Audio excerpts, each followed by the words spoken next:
이 시간 우리에게 주신 하나님의 말씀은 구약의 말씀 창세기 27장 30절에서 40절까지 말씀입니다. 창세기 27장 30절에서 40절까지 말씀을 제가 봉독하겠습니다.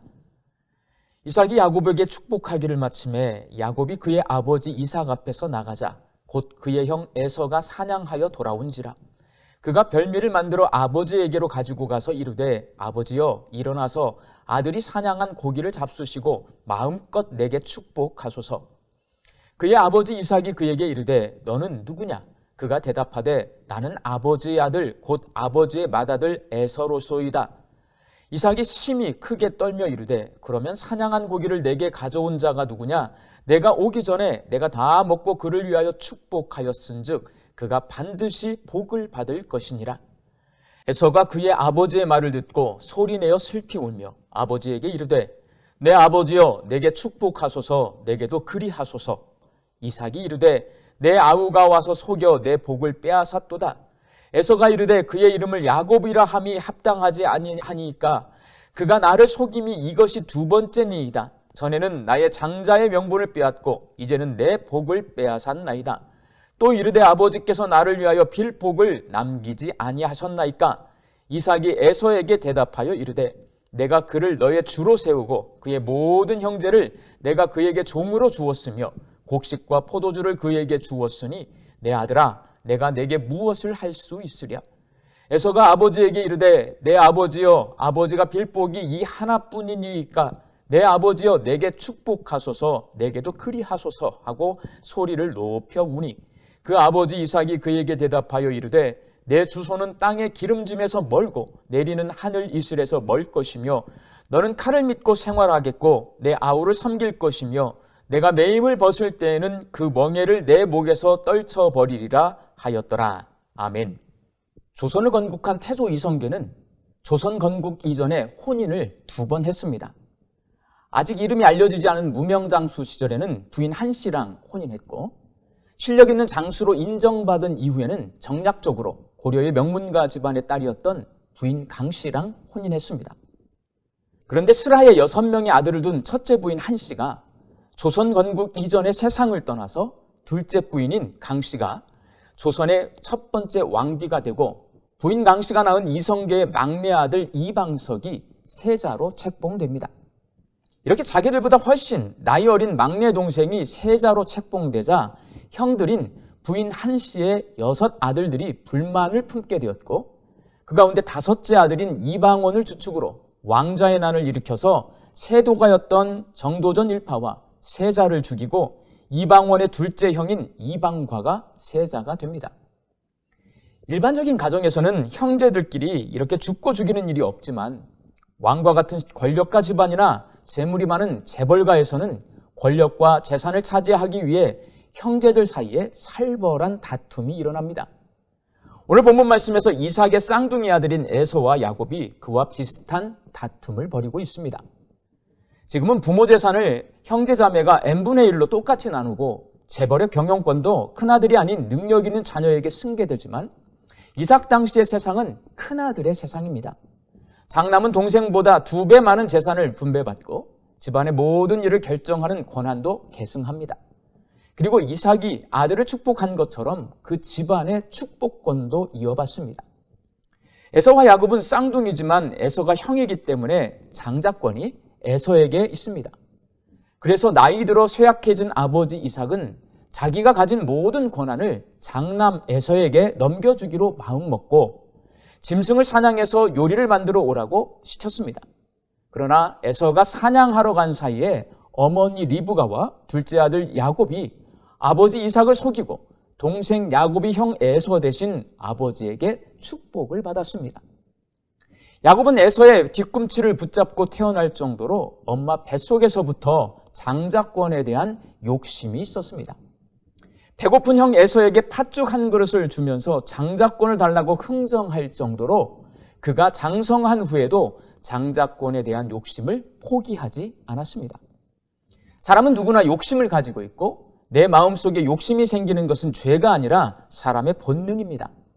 그러나 야곱처럼 수단과 방법을 가리지 않고 부정한 방법으로 그 욕심을 채우면 그것은 죄입니다. 야곱은 자기가 에서인 것처럼 아버지 이삭을 속이는 죄를 지었습니다. 그리고 장자인 형이 받아야 할 축복을 자기가 대신 가로채서 남의 것을 도둑질하는 죄를 지었습니다. 하나님께서 모세를 주신 10계명 가운데 8번째 계명이 도둑질하지 말라고, 9번째 계명이 거짓말하지 말라고, 10번째 계명이 내 이웃의 것을 탐내지 말라입니다. 야곱은 이 3가지 계명을 모두 어겼습니다. 그래서 야곱은 죄인입니다. 법리적으로 따져봐야 하겠지만 이렇게 한 사람이 여러 개의 죄를 함께 지었을 경우 가중처벌을 받게 됩니다. 야곱은 죄인 가운데서도 죄질이 나쁜 죄인입니다. 나이든 아버지 이삭이 귀가 어둡고 눈이 좋지 않아서 야곱이 에서인 줄 알고 축복해 주었습니다. 이삭이 복을 빌어주었지만 복을 주시는 분은 이삭이 아니라 하나님이십니다. 그렇다면 여러분, 죄인인 야곱, 그것도 여러 개의 죄를 함께 지은 죄질이 나쁜 죄인인 야곱에게 하나님이 복을 주셔야 할까요? 벌을 주셔야 할까요? 당연히 벌을 주셔야 맞을 것 같습니다. 그런데 하나님이 야곱에게 벌을 주셨습니까? 복을 주셨습니까? 복을 주셨습니다. 오늘 본문 33절 말씀입니다. 내가 다 먹고 그를 위하여 축복하였은즉 그가 반드시 복을 받을 것이니라. 아버지 이삭은 야곱이 자기를 속이고 형 대신 축복을 받았다는 것을 알았지만 그를 불러다가 혼을 내거나 축복을 취소하지 않고 오히려 그가 반드시 복을 받을 것이니라 라고 말을 합니다. 그리고 이삭의 말대로 하나님께서는 야곱에게 복을 주십니다. 하나님이 이러시면 됩니까? 안 됩니까? 안 됩니다. 그런데 하나님이 왜 이러실까요? 우리가 이 말씀을 까딱 잘못 해석하면 욕심을 부리고 거짓말을 하고 도둑질을 해서라도 하나님의 복을 받아야 한다고 이 말씀을 적용할 수 있습니다. 그리고 하나님의 복을 받기 위해서는 욕심 부려도 되고 거짓말해도 되고 도둑질해도 된다고 적용할 수도 있습니다. 그러니 하나님께서 야곱에게 복을 주시면 안 되고 벌을 주셔야 맞습니다. 그런데 하나님은 야곱에게 복을 주셨습니다. 그렇다면 왜 벌을 줘야 할 야곱에게 하나님은 복을 주셨을까요? 하나님이 욕심꾸러기고 거짓말쟁이고 절도범인 야곱에게 복을 주신 이유는 그것이 하나님의 구원 계획이요 하나님의 뜻이기 때문입니다. 하나님은 에서와 야곱을 임신했을 때 부모인 이삭과 리브가에게 형 에서가 동생 야곱을 섬기게 될 것이라는 하나님의 계획을 미리 말씀해 주셨습니다. 창세기 25장 23절 말씀입니다. 여호와께서 그에게 이르시되 두 국민이 내 태중에 있구나. 두 민족이 내 복중에서부터 나누이리라. 이 족속이 저 족속보다 강하겠고 큰 자가 어린 자를 섬기리라 하셨더라. 하나님은 쌍둥이가 태어나기도 전에 형 에서가 아니라 동생 야곱이 하나님의 구원 계획을 주도적으로 이끌어가는 주인공이 될 것이고 그렇게 되도록 야곱에게 복을 주실 것이라는 하나님의 뜻과 계획을 미리 말씀하셨습니다. 이삭과 리브가가 하나님의 계획과 뜻을 직접 듣고서도 제대로 이해하지 못해서 여러 가지 문제가 생겼지만 하나님은 계획하신 대로 야곱을 구원 역사의 주인공으로 택하셨습니다. 그러한 하나님의 계획과 뜻을 정확히 이해하고 오늘 본문 말씀을 묵상하면 장자권을 빼앗긴 이삭과 장자권을 빼앗은 야곱 그리고 아버지 이삭의 모습에서 하나님께서 왜 형 에서가 아니라 동생 야곱을 통해 구원 계획을 이루어 가시는지 그 이유를 발견할 수 있습니다. 먼저 하나님은 장남 에서를 통해 구원은 당연히 주어지는 권리가 아니라 하나님의 은혜로 주시는 선물임을 말씀해 주십니다. 원래는 형 에서가 아버지 이삭이 가지고 있던 축복권과 모든 집안일을 결정하는 결정권을 물려받아야 합니다. 그것은 에서가 장남으로 태어났기 때문에 주어지는 당연한 권리입니다. 그런데 그 당연한 권리가 에서에게 주어지지 않았습니다. 하나님은 이를 통해서 구원은 누구나 누릴 수 있는 당연한 권리가 아니라 하나님께서 주시는 선물임을 말씀해 주십니다. 사람은 자기가 당연히 받아야 할 것은 별로 귀하게 여기지 않는 습성이 있습니다.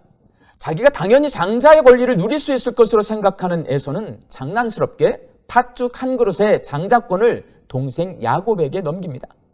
이런다고 장자권이 야곱에게 넘어가는 것은 아니지만 이를 통해 장자권을 귀하게 여기지 않고 가볍게 생각하는 에서의 모습을 엿볼 수 있습니다. 에서는 장자권을 야곱에게 빼앗기고 나서야 그것이 얼마나 귀중한 것인지를 깨달았습니다. 오늘 본문 34절 말씀입니다. 에서가 그의 아버지의 말을 듣고 소리내어 슬피 울며 아버지에게 이르되 내 아버지여 내게 축복하소서 내게도 그리하소서. 당연히 자기가 받을 줄 알았던 권리를 동생에게 빼앗기고 나서야 애통해하고 그 권리를 돌려받기를 간절히 소망합니다. 하나님께서는 이러한 에서의 모습을 통해 하나님이 우리에게 주신 구원이 일반적인 선물이 아니라 세상에서 가장 귀한 선물임을 깨닫게 하십니다. 이것이 하나님께서 동생 야곱을 하나님의 구원 역사의 주인공이 되게 하는 계획을 세우신 이유입니다. 그리고 하나님께서는 욕심꾸러기, 거짓말쟁이이고 형의 것을 훔치기까지 한 죄인인 야곱을 통해 구원은 죄인들에게 주신 하나님의 전적인 은혜임을 말씀하십니다. 형 에서 대신 아버지 이삭에게 장자의 축복을 받은 야곱에게서 믿음의 모습, 신앙적인 모습은 눈꽃만큼도 발견할 수가 없습니다. 오히려 하나님이 싫어하시고 금하시는 죄 짓는 모습만 보입니다. 우리가 생각할 때 죄를 지은 야곱은 축복이 아니라 벌을 받아야 마땅합니다. 그러나 하나님은 그런 야곱을 구원받은 하나님의 백성이 되게 해주심으로써 구원이 전적인 하나님의 은혜임을 말씀해 주십니다. 내가 그를 위하여 축복하였은즉 그가 반드시 복을 받을 것이니라 라는 아버지 이삭의 말은 내가 죄인인 야곱을 반드시 구원하리라 라는 하나님의 음성으로 들립니다. 그리고 신약 성경에 기록되어 있는 내가 의인을 부르러 온 것이 아니라 죄인을 부르러 왔노라 말씀하신 예수님의 말씀을 생각나게 합니다. 이것이 하나님께서 죄인인 야곱을 택하사 하나님의 구원 역사의 주인공이 되게 하는 계획을 세우신 이유입니다. 또한 하나님은 아버지 이삭을 통해 내 계획을 내려놓고 하나님의 계획에 맞추라고 말씀하십니다. 이삭은 야곱보다는 장남인 에서를 더 좋아했습니다. 그래서 하나님이 형 에서가 아니라 동생 야곱을 통해 구원 계획을 이룰 것이라고 말씀하셨지만 그 말씀을 잊어버리고 에서에게 자기가 가지고 있는 모든 축복권을 물려주려고 했습니다. 이제 에서가 사냥한 짐승의 고기로 요리를 만들어 오면 맛있게 먹고 마음껏 축복해 주면 되는데 리브가와 야곱의 거짓말과 속임수에 넘어가서 야곱을 축복해 주고 말았습니다. 뒤늦게 그 사실을 알게 된 이삭은 이렇게 반응합니다. 본문 33절 말씀입니다. 이삭이 심히 크게 떨며 이르되, 새번역 성경에는 이 말씀을 이렇게 번역해 놓았습니다. 이삭이 크게 충격을 받고서 부들부들 떨면서 말을 더듬거렸다. 이삭은 자기가 장남인 에서가 아니라 동생인 야곱에게 축복해 준 것에 충격을 받았습니다. 그리고 야곱이 자기를 속인 것에 충격받아서 부들부들 떨었습니다. 그리고 형이 동생을 섬기게 되고 동생이 형보다 큰 자가 되리라는 하나님의 말씀이 생각나서 떨었습니다. 그래서 이삭은 자기가 아끼고 좋아하는 장남 에서가 울면서 자기도 축복해달라고 애원하지만 야곱이 반드시 복을 받을 것이라고 딱 잘라 말하면서 에서와 야곱을 향한 하나님의 계획을 그대로 전합니다. 오늘 본문 37절 말씀입니다. 내가 그를 너의 주로 세우고 그의 모든 형제를 내가 그에게 종으로 주었으며 곡식과 포도주를 그에게 주었으니 내 아들아 내가 내게 무엇을 할 수 있으랴. 이삭은 장남인 에서를 좋아하고 장남이기 때문에 당연히 집안의 리더로 인정합니다. 그래서 에서를 축복해 주고 싶고 에서에게 집안을 맡기고 싶습니다. 그러나 이삭은 자신의 뜻을 하나님의 뜻에 맞추고 하나님이 계획하신 대로 장남인 에서가 동생 야곱을 섬기게 될 것이라고 전함으로써 우리에게 우리 계획을 내려놓고 하나님의 계획을 따르라고 말씀하고 있습니다. 사랑하는 청파동교회 성도 여러분, 구원은 우리가 당연히 누리는 권리가 아니라 하나님께서 우리에게 주신 세상에서 가장 선물임을 기억하고 내가 구원받은 하나님의 자녀가 된 것을 귀하게 여기고 소중하게 여기시기 바랍니다. 그것이 우리를 향하신 하나님의 뜻이고 계획입니다. 욕심부리고 거짓말하고 내 욕심을 채우기 위해 형의 것을 빼앗는 야곱의 모습이 바로 우리들의 모습입니다. 하나님은 야곱과 같이 죄 많은 우리를 구원하여 주시기로 작정하셨습니다. 그 은혜에 감사하며 사시기 바랍니다. 죄인인 야곱을 통해 구원 역사를 이루어 가신 하나님은 우리를 통해 구원 역사를 이루어 가시기를 원합니다. 청파동교회 성도들이 복음을 전하는 구령의 삶을 사시기를 바랍니다. 그것이 우리를 향하신 하나님의 뜻이고 계획입니다. 우리를 향하신 하나님의 계획을 이루기 위해 요즘 행복한 구역 모임 식구들이 전도 대상자를 정하고 그분들을 전도하기 위해서 하나님 앞에 기도하며 복음을 전하고 있습니다. 구령의 삶을 살기 위해 힘쓰는 우리 행구 식구들에게 하나님께서 복을 내려주시기를 소망합니다. 오늘 행구 식구들의 초대를 받고 예배당에 오셔서 우리와 함께 예배드리는 분들이 계시는데 예수님의 이름으로 환영합니다. 먼저 신앙생활을 하고 있는 청파동교회 성도들은 오늘 성경 말씀 속의 형 에서와 같은 사람들이고, 누군가의 초대를 받고 오늘 예배당에 오신 여러분은 하나님의 구원 계획의 주인공으로 택함받은 동생 야곱과 같은 분들입니다. 형 에서가 동생 야곱을 섬기는 것이 하나님의 뜻이고 계획이듯이 우리 청파동교회 성도들이 여러분을 섬기는 것이 하나님의 뜻이고 계획입니다. 하나님의 말씀에 항상 철저히 순종하는 우리 청파동교회 성도들이 여러분을 잘 섬길 것으로 저는 믿습니다. 여러분이 청파동교회에서 하나님의 구원 계획의 주인공이 되어서 야곱처럼 하나님의 복과 은혜를 누리고 하나님의 인도하심을 받으며 함께 신앙생활할 수 있기를 바랍니다. 사람은 누구나 부족하고 연약한 부분이 많습니다. 우리 역시도 그렇습니다. 그렇지만 청파동교회 성도들이나 오늘 초대받고 오셔서 함께 예배하는 분들이나 모두가 위대하신 하나님의 뜻과 계획을 따라 살 때에 우리의 부족하고 연약한 인생이 하나님이 귀하게 여기고 하나님을 기쁘게 해드리는 인생이 될 수 있습니다. 그런 귀한 인생, 하나님을 기쁘시게 하는 인생, 저와 여러분이 살 수 있게 되기를 예수님의 이름으로 축원합니다. 함께 기도하겠습니다. 오늘 우리에게 주신 하나님의 말씀을 통해 야곱같이 죄 많은 내게 하나님의 은혜를 베풀어 주사 세상에서 가장 귀한 선물인 구원을 내게 선물해 주시는 것이 나를 향한 하나님의 계획임을 알았습니다. 하나님 감사합니다. 구원받은 하나님의 백성으로 살게 하여 주옵소서. 오늘 청파동교회를 방문하여 함께 예배드린 분들이 계십니다. 형 에서가 동생 야곱을 섬기는 것이 하나님의 뜻이요 계획인 것처럼 우리 청파동교회 성도들이 이분들을 잘 섬기는 것이 하나님의 뜻이요 계획임을 믿습니다. 잘 섬기게 하여 주옵소서. 야곱을 구원의 주인공이 되게 하신 하나님, 오늘 우리와 함께 예배드리는 분들이 구원의 주인공이 되게 하여 주옵소서. 그것이 하나님의 계획임을 알게 하시고 이 땅에서 거룩하신 하나님의 뜻과 계획을 이루며 살아가는 복된 인생을 살게 하여 주옵소서. 예수님의 이름으로 기도하옵나이다. 아멘.